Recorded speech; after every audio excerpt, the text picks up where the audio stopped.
Don Renato Marangoni, vicario episcopale per l'Apostolato dei Laici della Diocesi di Padova. Il Festival Biblico sbarca a Padova. Interessante questo sbarcare, ci ha presi dentro, coinvolti, e quando è iniziato questo tentativo di capire come coinvolgerci, proprio subito, immediatamente abbiamo colto il senso anche del cammino che stiamo facendo come Chiesa di Padova, ed è quello di chiederci che cos'è la fede e come la fede abbia una attualità e sia vivibile e quindi anche comunicabile oggi. Lo facciamo in particolare per i ragazzi, per i loro genitori, quindi per le famiglie, quindi entriamo proprio nel vivo della vita delle nostre comunità.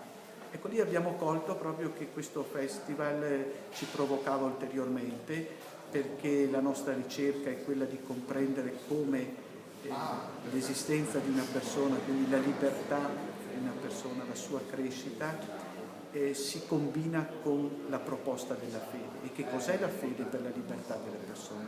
Io concludo queste due battute perché penso concentrata la motivazione e quindi il senso di questo coinvolgersi nel Festival Biblico in una citazione del Cardinale Martini che ho ricordato, quando Martini dice: quando l'uomo ascolta la parola di Dio diventa un soggetto libero e operante, poi aggiunge capace di grandi progetti.